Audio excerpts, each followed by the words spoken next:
I.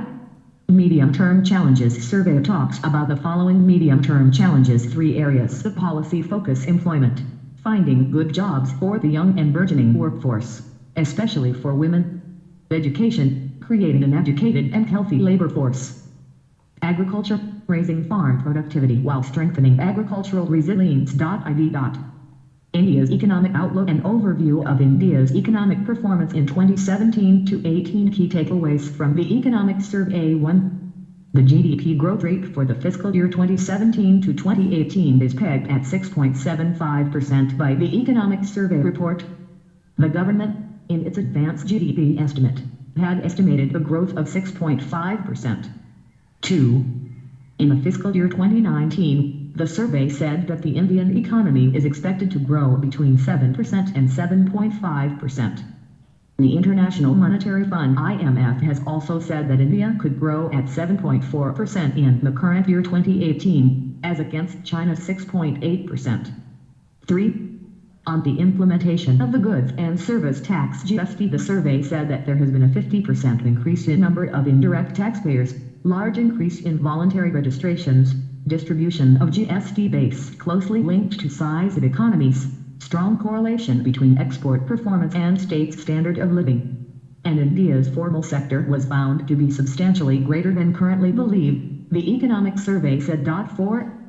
The level of tax filers by November 2017 was 31% greater. The economic survey said that it translated roughly into about 1.8 million additional taxpayers due to demonetization of GST, representing 3% of existing taxpayers. 5. The agriculture growth in 5/18 likely to be at 2.1%, while the industry growth for 5/18 likely to be 4.4%. 6. Services growth for 5/18 likely to be at 8.3%, and the country's economy should witness improvement in next fiscal year. 7. The IDC resolution process could prove a valuable technology for tackling this long-standing problem in the Indian corporate sector. 8. The apparel sector has immense potential to drive economic growth, increase employment, and empower women in India. This is especially true as China's share of global apparel exports has come down in recent years. However, India has not yet capitalized on this opening. 9. In the last 3 fiscal years, India experienced a positive term of trade shock. But in the first 3 quarters of 2017 to 18, oil prices have been about 16% greater in dollar terms than in the previous year. It is estimated that a $10 per barrel increase in the price of oil reduces growth by 0.2 to 0.3 percentage points, increases WPI inflation by about 1.7 percentage points, and worsens the CAD by about $9 to $10 billion. Economic survey calls for policy vigilance in coming year if high oil prices persist or stock prices correct sharply. 10. The headline inflation has been below 4% for 12 straight months, from November 2016 to October 2017, and CPI food inflation averaged around 1% during April-December in the current financial year. The survey observes that the economy has witnessed a gradual transition from a period of high and variable inflation to more stable prices in the last 4 years. 11. Current account deficit expected to average 1.5 to 2% of the GDP this fiscal, while export growth is pegged at 12.1%. 12. The survey said that India will need $4.5 trillion investment in infrastructure by 2040. Annual growth of different sectors. GDP growth rate for the fiscal year 2017 to 2018 is pegged at 6.75% by the economic survey report. Lower growth in agriculture and allied and industry sector, which are expected to grow at 2.1% and 4.4% respectively. In 2017 to 18, service sector is expected to grow at 8.3%, as compared to 7.7% in 2016 to 17.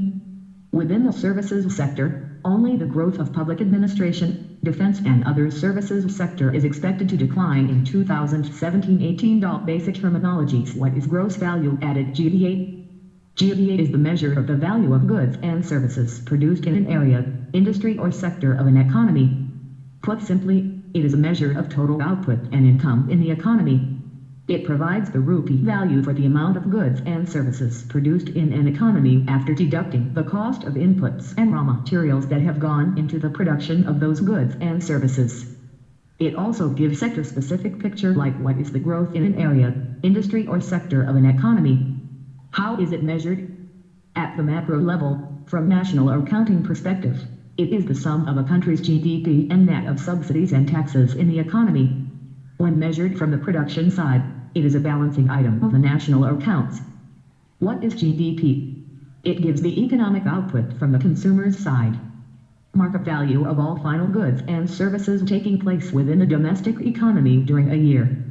It is the sum of private consumption, gross investment in the economy, government investment, government spending and net foreign trade difference between exports and imports.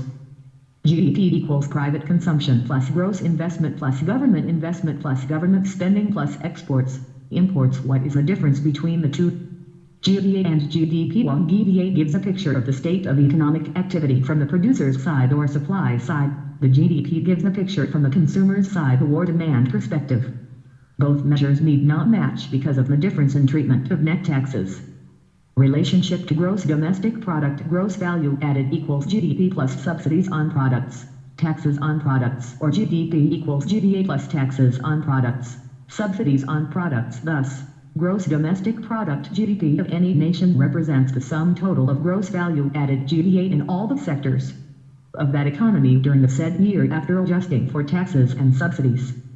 Why did policymakers decide to also give weight to GDP? The sector-wise breakdown provided by the GDP measure can better help the policymakers to decide which sectors need incentives/stimulus or vice versa.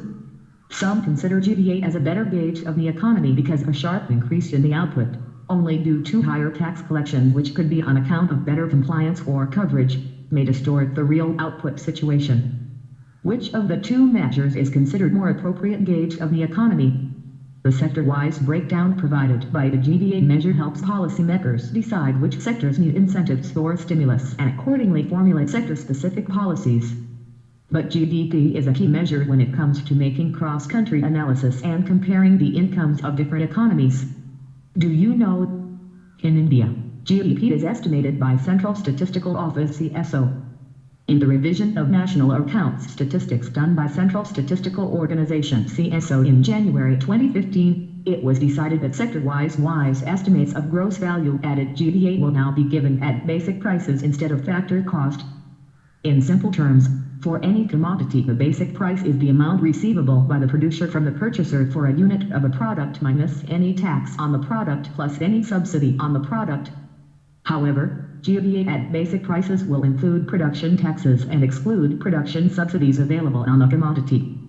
On the other hand, GDP at factor cost includes no taxes and excludes no subsidies, and GDP at market prices include both production and product taxes and excludes both production and product subsidies. The relationship between GDP at factor cost and GDP at basic prices and GDP at market prices and GDP at basic prices is shown below.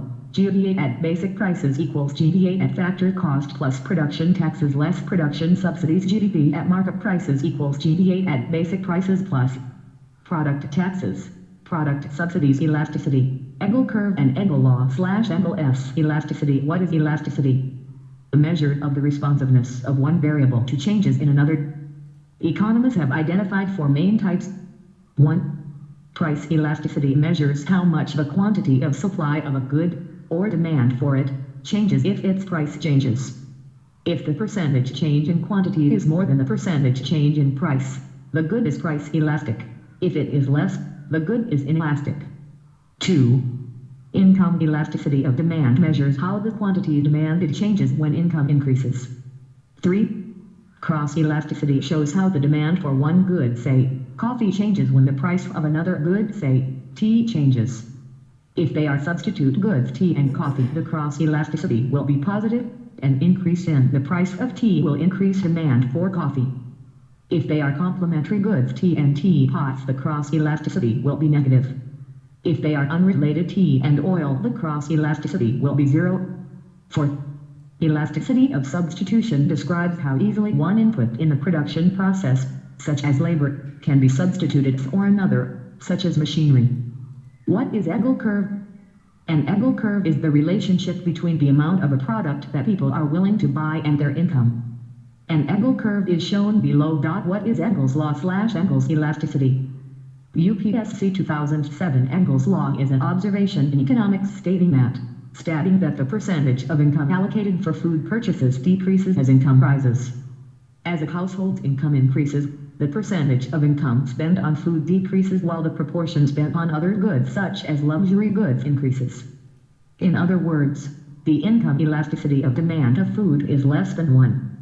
The law was named after the statistician Ernst Engel. India's external sector. India's external sector continues to be strong, says the Economic Survey. International developments. The global economy is gathering pace and is expected to accelerate from 3.2% in 2016 to 3.6% in 2017 and 3.7% in 2018, which reflects an upward revision of the earlier projections by the International Monetary Fund (IMF). Balance of payment and current account deficit. India's balance of payments situation, which has been benign and comfortable since 2013 to 14, continued to be so in the first half of 2017 to 18, despite some rise in the current account deficit (CAD) in the first quarter, with a relatively lower CAD in the second quarter. India's CAD stood at $7.2 billion, 1.2% of GDP in Q2 of 2017 to 18, narrowing sharply from $15.0 billion, 2.5% of GDP in the preceding quarter. Trade deficit. India's trade deficit on custom basis, which had registered continuous decline since 2014 to 15, widened to $74.5 billion in HI of 2017 to 18 from $43.4 billion in HI of 2016 to 17. India's trade deficit was $108.5 billion in 2016 to 17, with reduction in both political petroleum, oil and lubricants deficit and non-oil deficit. In 2017 to 18, April-December trade deficit on custom basis shot up by 46.4% to $114.9 billion, with oil deficit growing by 27.4% and non-oil deficit by 65.0%. Composition of trade export growth in 2016 to 17 was fairly broad-based, with positive growth in major categories except textiles and allied products and leather manufacturers. In 2017 to 18, April-November, among the major sectors, there was good export growth in engineering goods and petroleum crude and products, moderate growth in chemicals and related products, and textiles and allied products, but negative growth in gems and jewelry. Conclusion: the prospects for India's external sector in this and coming year look bright, with world trade projected to grow at 4.2% and 4% in 2017 and 2018 respectively, from 2.4% in 2016. Trade of major partner countries improving, and above all India's export growth also picking up. The downside risks lie in the rise in oil prices. However, this could also lead to higher inflow of remittances, which have started picking up. The supportive policies like GST, logistics and trade facilitation policies of the government could help further